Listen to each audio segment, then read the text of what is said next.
Portals and low-code are great for getting started. But when you need full control, version control, and the power of your favorite SDK, it's time to drop into code. And that's where Microsoft Agent Framework comes in. I'm Rob Folkrod, lead technical trainer at Microsoft. This session is on developing an AI agent with the Microsoft Agent Framework. We'll get oriented with what the Microsoft Agent Framework brings to AI agents, and then create an AI agent with it and tools to give that agent real capability, and build a working agent end-to-end. Let's get into code. We'll get there, I promise. But first, before we get directly into that code, let's have a little bit of background about where we've been and what we have in front of us. So when we were looking at things like the Foundry SDK, when we're looking at the OpenAI SDK, those are really targeting kind of a relatively single environment. And there has been a layer of frameworks that have been sitting above those. Frameworks like you may have heard of Semantic Kernel, you may have heard of AutoGen. These are frameworks that predate Microsoft Agent Framework.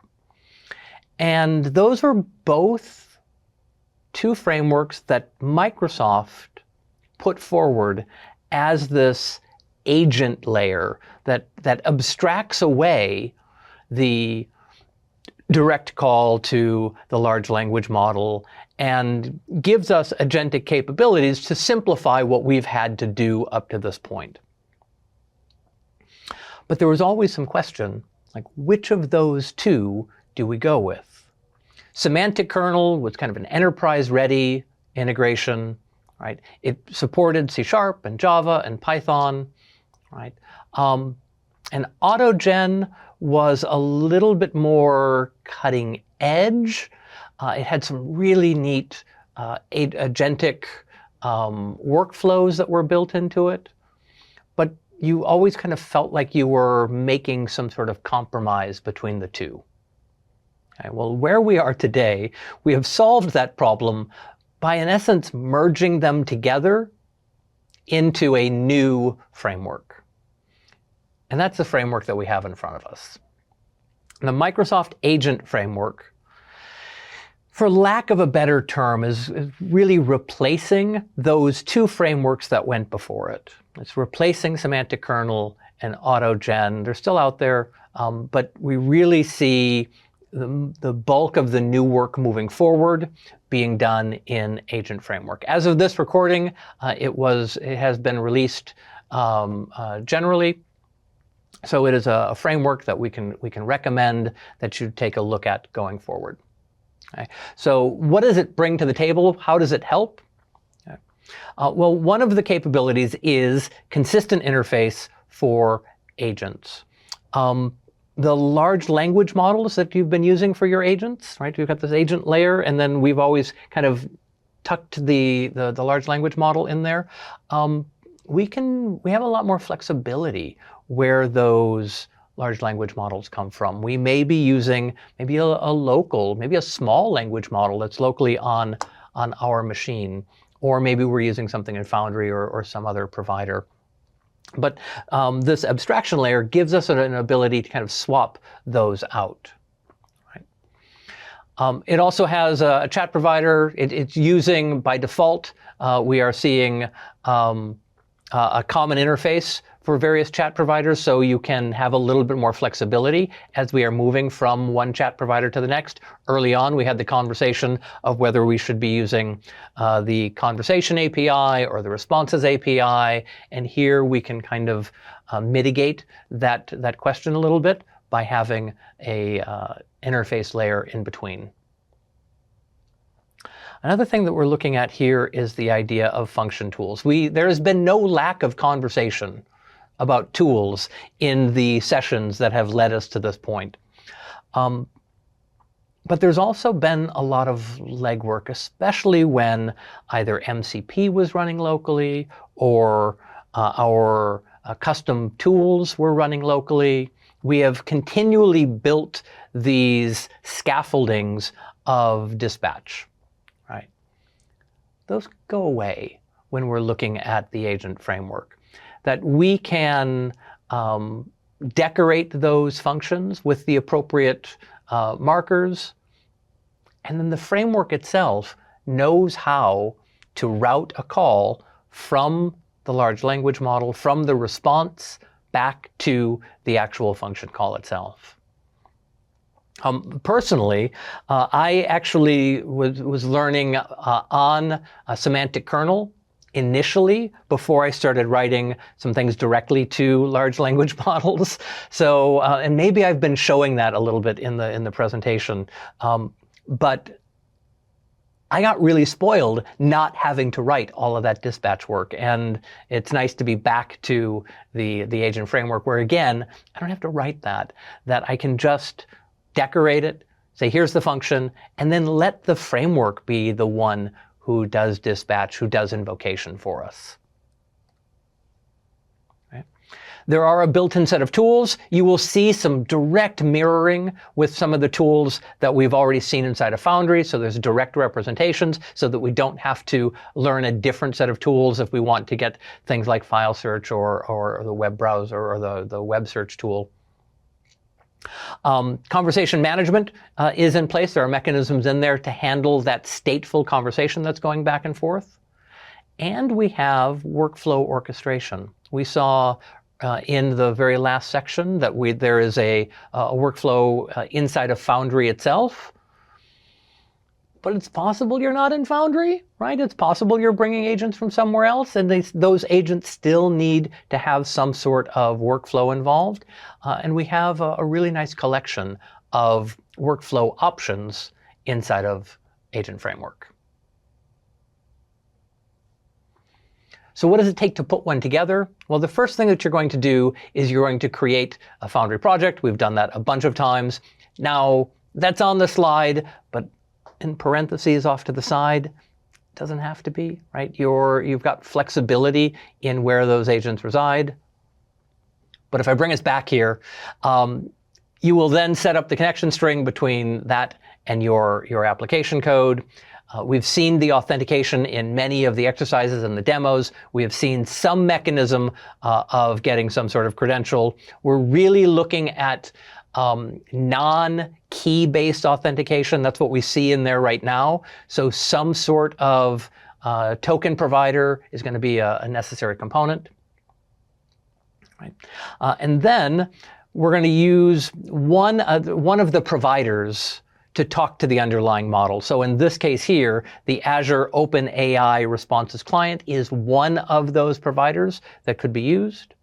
And then from there, we can create an agent instance, and you can populate that agent instance with the instructions and the tools that you want to supply. So what are those tools? Well, first and foremost, some of the things that we have seen inside of Foundry continue to be relevant here. The code interpreter, still valid.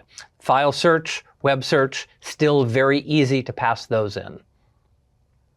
Where we start to see a nice advantage here is when it comes to things like those custom functions, as we talked about earlier. That we can define our function with the, in the world of Python, with the @tool decorator, right? That can be a regular function out there. It doesn't have to be anything incredibly interesting. We don't have to go through the whole build what looks like a big JSON document describing the descriptions of all of the parameters in there. A lot of that can be inferred, or we can use the tool decorator to supply that information. Right? And then once that's in there, we can pass that reference in with the tools parameter. And then we're done. Right? As I alluded to earlier, once the tools are registered, then while it says here the AI agent automatically selects, yes, that's true. The agent says, hey, I need the call, but it's then received by the agent framework, and the agent framework does the invocation for us, saving us that entire step. So it's far easier to add a tool in there, get that up and running and move forward. It's far easier to maintain that tool than it would be if we were keeping track of all of the metadata and keeping track of all the invocation. That's a lot of talk. Let's go build one, right? So in here, we will go ahead and create an agent, have a tool, have it use a custom tool in there to see that, and we'll test the application. Let's jump in. First and foremost, if you have seen any of the earlier sessions, we have generally been starting with having some sort of project up and ready inside of Foundry. So here I've got demo 56661 inside of Foundry, and we have already deployed some models. If you were like, hey, how do I deploy a model? Pretty easy. We've got a little plus here. We can go search model catalog and deploy them from here. Take a look at some of the earlier sessions. We've done that a fair amount. I do want to grab the project endpoint so that we can refer to it in our code. So I'm going to snag that right now. And we're going to take a look at our code. Environment variable here, nice and easy. Grab and drop the project endpoint in place. You did see, let me pop that one more time here. In the toolkit, we do have GPT 4.1 as our model, and the name here, GPT 4.1. Nice little match, nice and easy. But then let's look at, let's save before I mess that up. A little save there. Let's look at our agent framework code. So let's contrast with what we've seen before. Some of this, you will notice here that we are bringing in agent framework as our main libraries in here, and we are importing agent. We are also importing tool in there, and we are importing Azure OpenAI response. So the agent framework is not hemmed in to a particular set of libraries. So we do have the ability to say, hey, I want to run a local Foundry, or I want to run against Foundry, or I want to run against maybe one of the Anthropic systems. Cool. Agent framework is flexible enough that we can have a provider model that jumps in. In this case, we're staying thematic, and we're staying with the Azure OpenAI response in there. We are grabbing our Azure CLI credential. So just a minor little difference from what we've been seeing in a number of ours. Typically, we've been using the Azure default credential, which is the fallback credential. It's the one that has 10, 12 different token providers, and it calls each one of those token providers in turn until it finds one that succeeds. In all of our demos, it would consistently fail until, not that you saw it, but until it got to the Azure CLI. Well, in this case, we're just saying it's Azure CLI. This code is not going to run if we were to put it inside of a web app. It simply wouldn't. We would want the managed identity, but not really major in terms of our differences. We are grabbing the correct information, and we've got a little data file here that we're going to be processing. Data file here has date description and an amount in there. We will be, quote unquote, processing that data coming up shortly. So just enough here so that we can go ahead and read that data file. Now we've got a couple of functions of note. I'm going to skip over this function here for a second and jump into the submit claim function.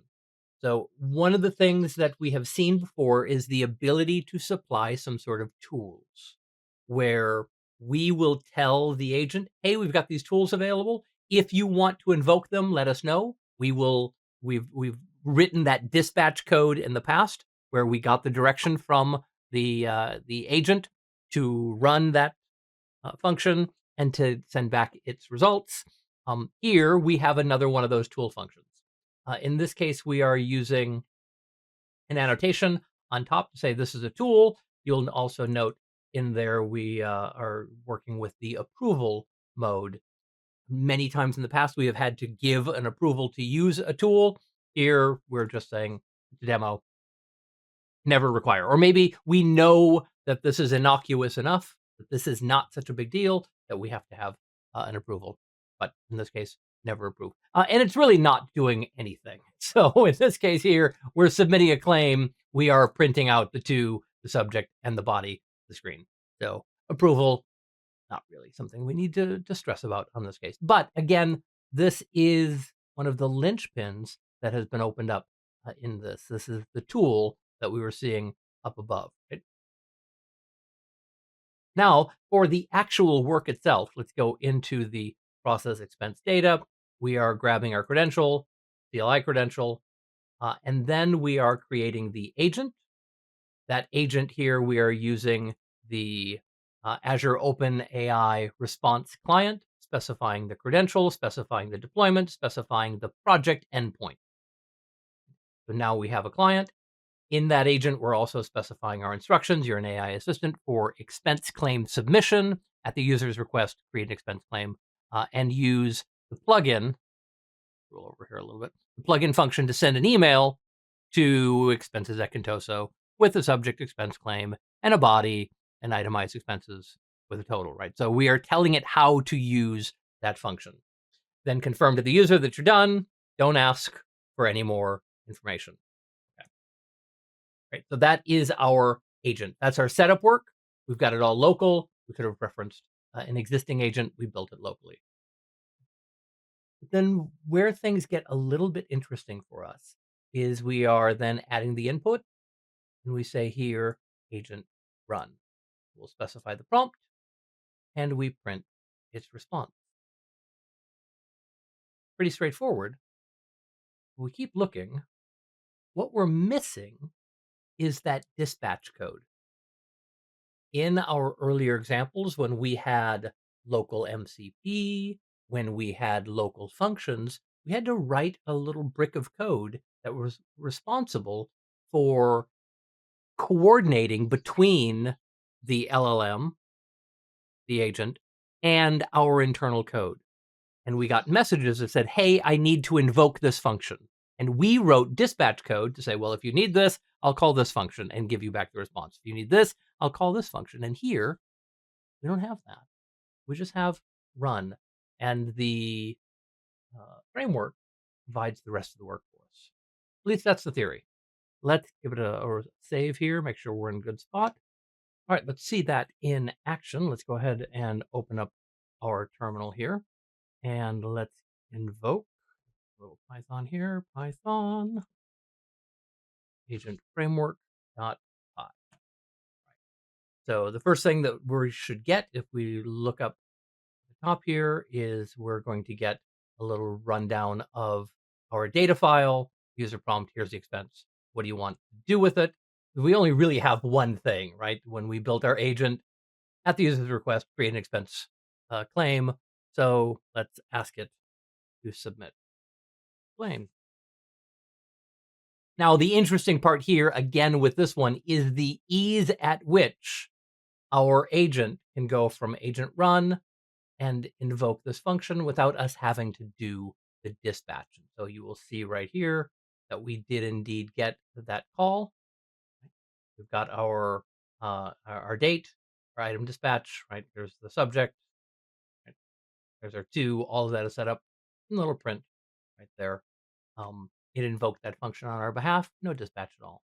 So just one of the simplicities that we start to see when we are looking at the Microsoft Agent Framework. All right, we have more to do.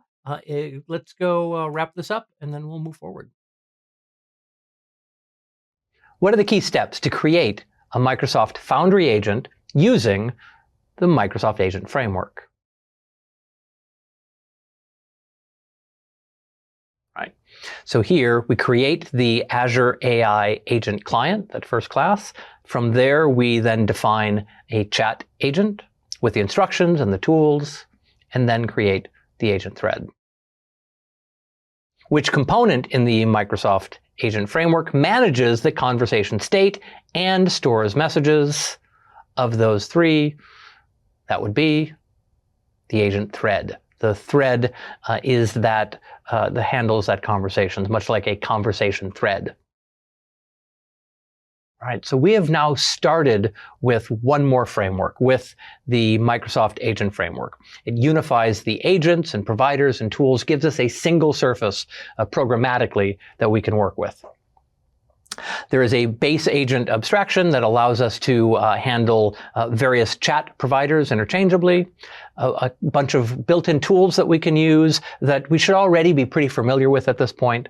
And when it comes to using Python, we have that tool decorator that we can use to advertise the custom tools. Today we built agents in code. We got familiar with the Microsoft Agent Framework, created a Foundry AI agent with it, and added tools to extend the agent, built one ourselves with the SDK. Thanks for joining me on the Develop AI Apps and Agents on Azure course. There's something satisfying about dropping into code and building an agent end to end, and I hope you felt that today. Keep exploring. The Microsoft Agent Framework is evolving fast, and there's always a new pattern or capability worth trying out. There are many ways to continue your learning journey, and I invite you to search for your next favorite topic on Microsoft Learn at aka.ms/learn.